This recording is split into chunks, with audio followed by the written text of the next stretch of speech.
Welcome back to the USF Oracle Sports Podcast. My name is Mithil Vyas. I am the sports editor. I am joined today by Tobey Blair, Hello. assistant sports editor.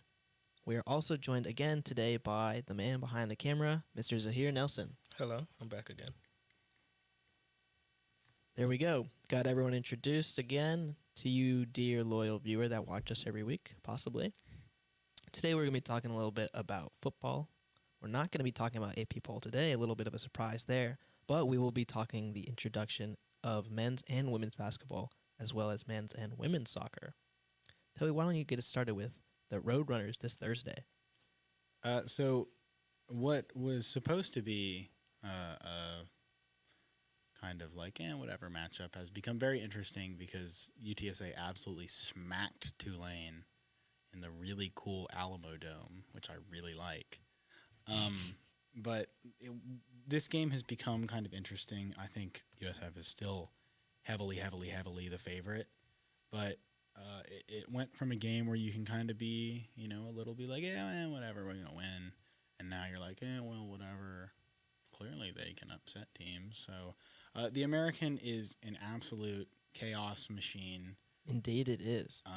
It has been blown open this past weekend. Yeah, so everything that we said last podcast about how, USF is no longer in the driver's seat and their season is kind of at the whim of everyone else. Throw that out the window. Navy got absolutely destroyed by North Texas, who USF beat. UTSA killed Tulane. Yeah. So what's going on?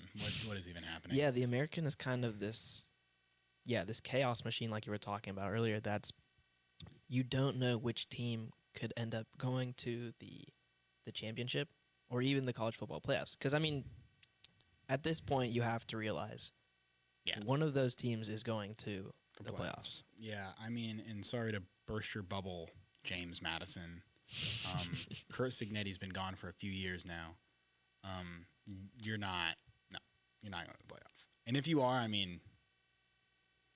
that would be insane. That would be some like Alabama over Florida State stuff. How much money does James Madison University pay the college football playoff committee? But what an insane turn of events here. Owen McCown, UTSA's quarterback, missed 2 passes the entire game, threw for 370 yards and 4 touchdowns. He's not quite Drew Mestamaker, but he's getting there. He's actually half of Drew Mestamaker, which is insanity to think about. But that's what happens when you play Tulane and not Charlotte. Anyway. No hate to Charlotte. No, yeah. Man, go 49ers or something. Talking about San Francisco. Mac Jones. Anyway, UTSA, super interesting team. Obviously, they can kind of kill you in the passing aspect. McCown has shown to be very poised, very, very good passer. He's done for almost 1,700 yards this season, a little bit over, almost 1,700, my bad. 17 touchdowns, a lot of touchdowns, 4 interceptions, and somehow, some way, UTSA is 4-4. So, always an interesting season for the Roadrunners. Going into the season, they were kind of a scarier team than I think they ended up being. But their 2 in-conference losses are to Temple. Okay. Interesting. Why? Can't say I was watching that game.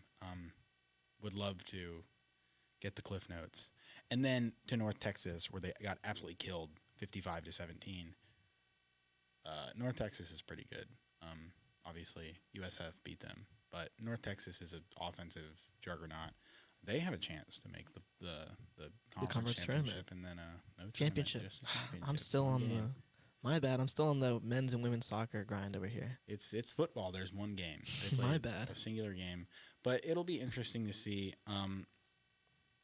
I think that UTSA is a super interesting team, but I don't see it happening. Yeah, like you said earlier, the Bulls are favored. They're favored 85%, according to ESPN over here. But obviously, I think last week Tulane was definitely favored, probably around the same level. But we all know what happened there.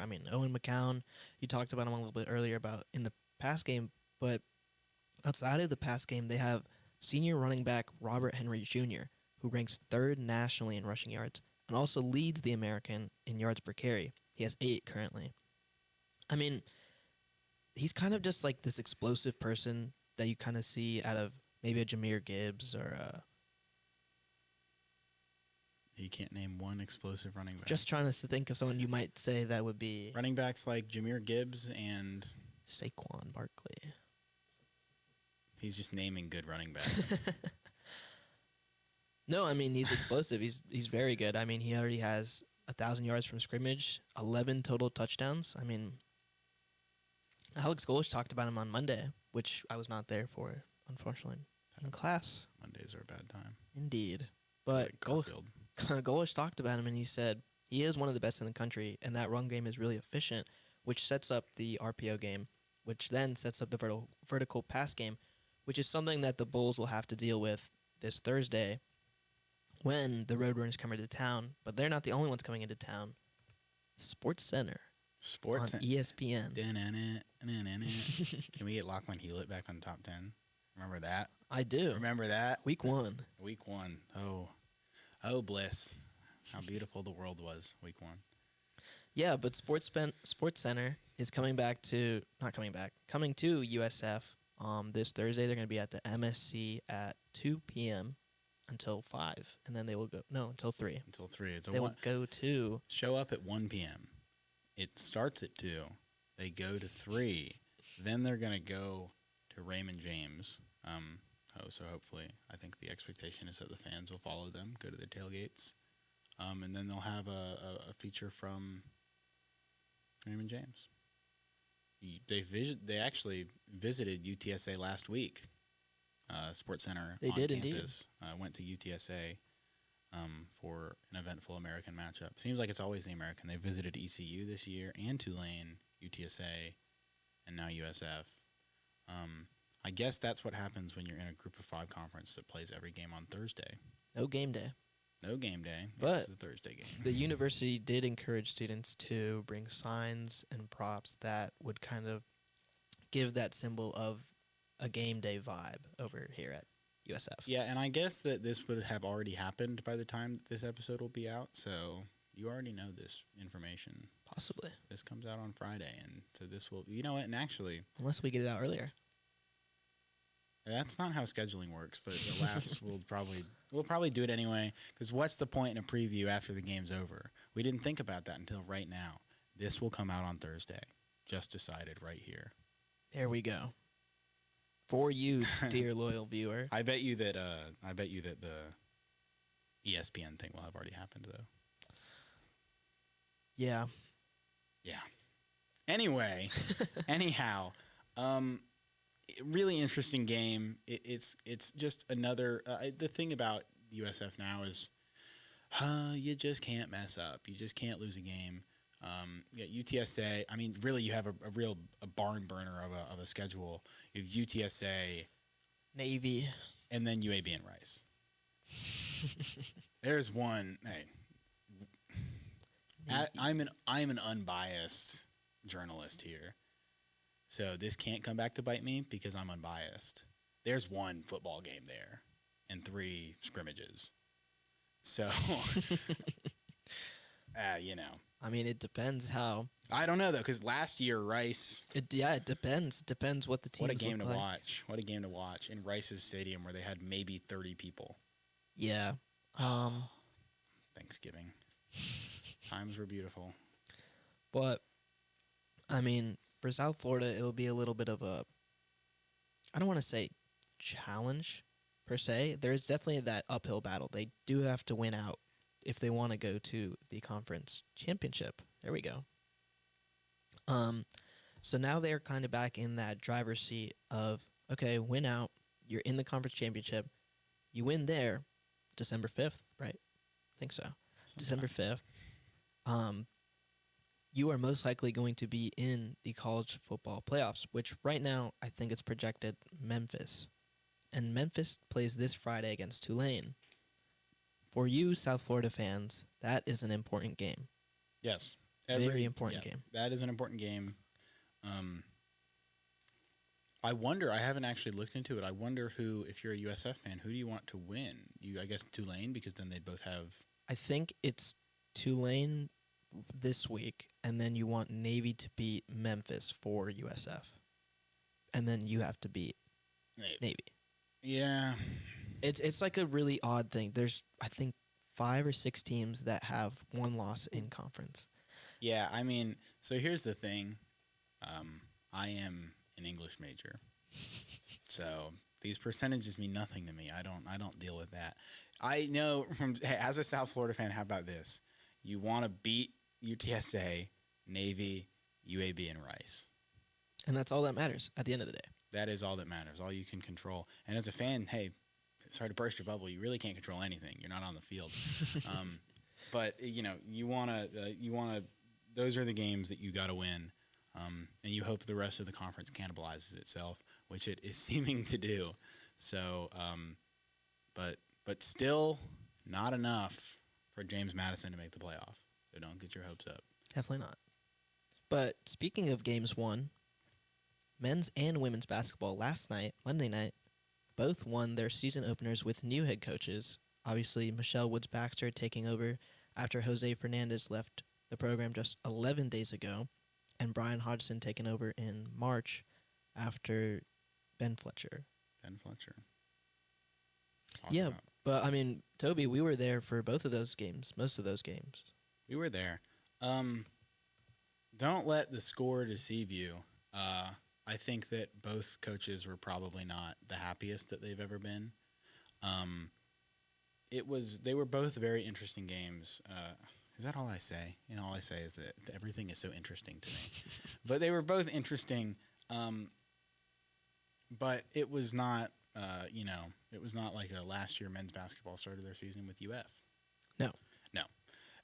You start your season with FAMU and FIU. Whatever. The real question is, why wasn't it either FAMU men's and women's basketball against USF men's and women's basketball or FIU? That's an odd question. I mean, not odd question, odd thing. Odd thing. That, up to the schedulers over there. Yeah, I don't know. That's above my pay grade. I don't have anything to do with scheduling. But anyway, if you want to talk about the sport, the game that they play, women's basketball, the biggest storyline is someone that didn't play. Carla Brito didn't play. Wasn't there. Woods Baxter said that she had a foot injury. Lower body injury. Didn't specify where. My bad. Lower body injury. And it was kind of just precautionary because obviously every year women's basketball runs the absolute gauntlet. I think they play UConn, South Carolina, Duke. So UCLA. Top 3 teams in the nation. They play all 3. Yeah, maybe looking a little bit further past FIU. Bigger fish to fry. But Brito didn't play. But Laura Mputu did. And she got herself a double-double. She had 12 rebounds and 20 points. She had a block, a steal. Wow, hey, have yourself a day. Yeah. Laura Mputu. She had herself a day on the court. But on the court, outside, that perimeter shooting was kind of not there. I think in total, they had a 14.3% accuracy for the entire game. 3 for 21. 3 for 21. Yeah. It's not fantastic. It's not a winning formula, but they did win. Apparently it is. Not against any of the teams previously mentioned, UCLA. I almost said FAMU. You could probably get away with that. UCLA, South Carolina, Duke. Yeah, you can't. I mean, so at some point, you got to either start making them or stop shooting them. And they didn't get the memo.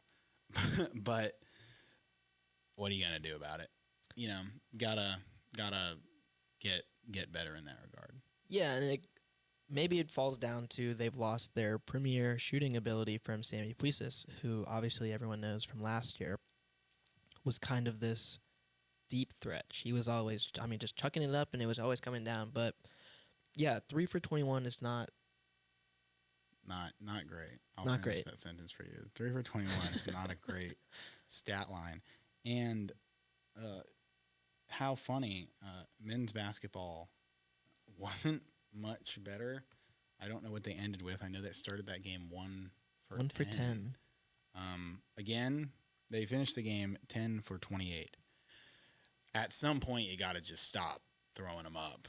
And I mean, you got to maybe pick and roll we were something. Yeah, when we were watching that, we saw transfer Joseph Pinion. I mean, he was just kind of throwing everything up there, hoping it would come down. I think he ended the game 1 for 8. That sounds right. It would make sense. Yeah, but junior guard Wes Ennis, I think is how you say his last name. Yeah, there you go. This guy is so professional. Yeah, he transferred from D2 for to come here to play under Brian Hodgson, and he had a team high of 22 points. He had 22 points. Where are you, SNS? He had 5 of the team's 10 makes in 3-pointers. Yeah, I mean, clearly somebody had to do it, I guess. So took the here's what I was looking for. Isaiah Nelson had a double-double, 16 points, 10 rebounds. So what a good time for him. And I hear that Zahir has something to say about this basketball team. I think another player that should be highlighted is Josh Omo. He's in my French class, actually. Oh, there we go. I think he had ended with around 8 points, 10 points, if he could. I think that sounds about right to me. Yeah, I think he was a pretty good player playing on defense, on offense, getting those buckets in those hard times where we couldn't get any. Yeah, speaking of the defense, the Bulls held the Rattlers to 67 points. That's rough. Yeah, and 67. 67. Wow. And at one point, there was a 5-minute span where the Bulls just forced 5 turnovers, and in part of 21 total giveaways by FAMU. Yeah. 67 points. How about that?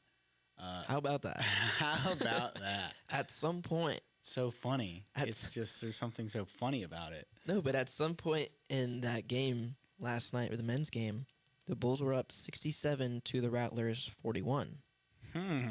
Those who know. How funny. This is so funny. I don't know what's so funny about it, but it's so funny.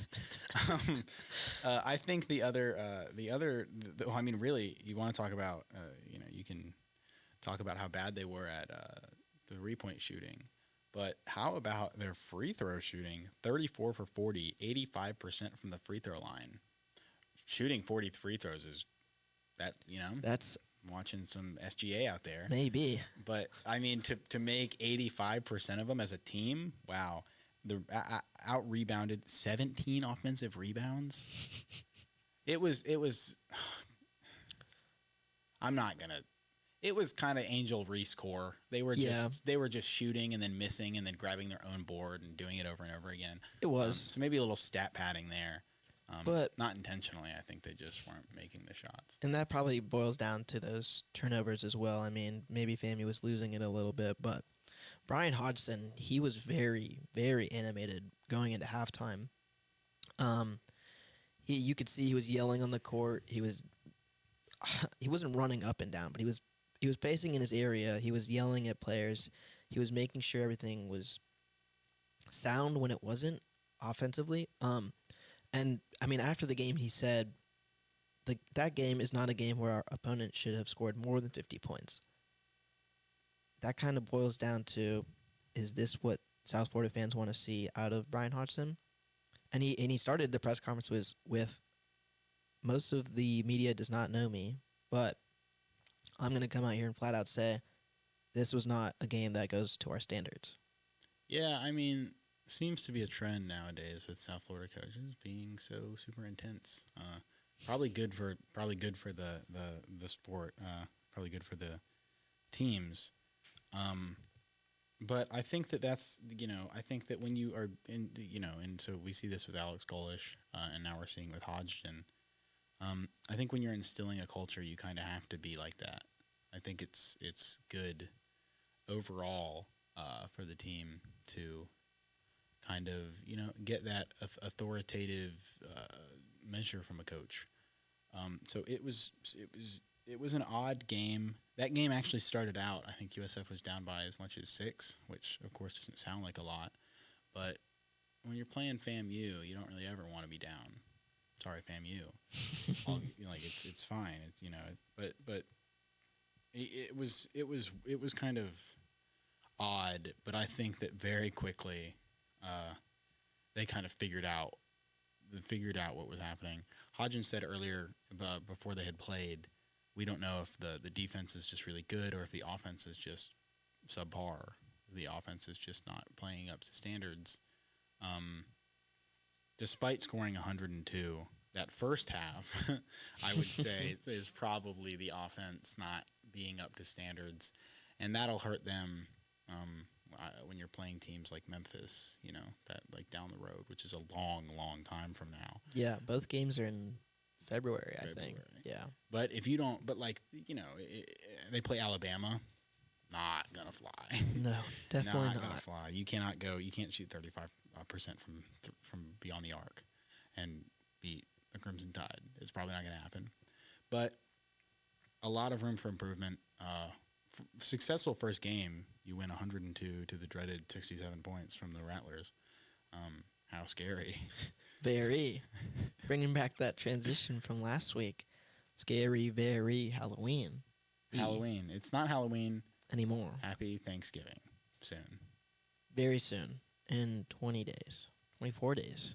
Before you know it, dear viewer, it'll be Thanksgiving, and then we'll be dressed like turkeys. No, we won't. Nope. Not going to do it.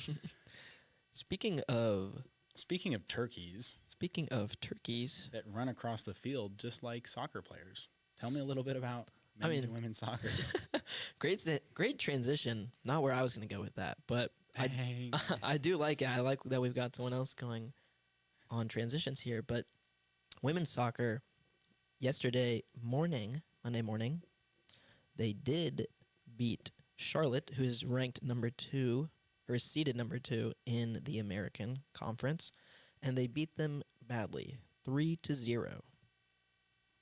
3 is a lot of points, and 0 is no points. So there we go. Expert analysis on that one. There we go. Thank you, Tobey, for that amazing analysis. Tobey is the utmost supporter of all soccer. I love soccer. It's my favorite sport. I played soccer one time. I played one season of soccer when I was young, and I played goalie because I was the only kid on the team that could catch a ball. So that was my experience with soccer as a child, in case you're wondering. Tell me more about USF soccer. Yeah, USF soccer, they came in blazing, dare I say. 5 minutes in, penalty kick, got a goal there. I think it was in the bottom left. I mean, it was a great shot on a penalty, something you want to see out of Sadie Sider Eichenberg, sorry. But 10 minutes later, in the 15th minute, another goal, giving the Bulls a 2-0 lead outside of the box. I mean, it came from a deflection, and then she just kind of chipped it over everyone, and it just landed neatly tucked into the net there. But the Bulls will move on to the semifinals against Rice this Thursday. I think that's in the morning. Nope, 4 p.m. 4 p.m. is not the morning. That is the evening. That is the evening. Indeed. So women's soccer will play this Thursday at 4 p.m. and men's soccer plays this Friday, which their opponent has not been announced. There is no time that has been announced, but I'm very sure they're at the top of the conference rankings at the moment. They recently just came off a win over Memphis on Sunday. They beat them 4-3, but did lose to FAU on that last-second heartbreaker last Wednesday. And I think that gave way to Charlotte for men's soccer winning the conference, the in-season conference title. But this Friday, no time, no opponent yet. South Florida men's soccer will play. We do have official word on that. I heard it's South Florida versus everybody. But it's not the same old South Florida, of course. No. It's a different one. I mean, yeah, I don't know where you're going with that. But Nowhere. I'm just kind of saying buzzwords. I'm just kind of, No, it's not the same old South Florida because now it's Central Florida, but not CF. And by CF, I mean UCF. But yeah, I mean, that'll do it for the end of our podcast today. I think we've talked about everything we wanted to, highlighting football, obviously, men's and women's basketball. Welcome back to the spotlight. Men's and women's soccer. I mean, hats off to you. Hat trick there with the women's soccer team. Men's soccer, still don't know who you play. Hopefully someone soon, Friday. But I think that's everything we have for you, dear viewer, today.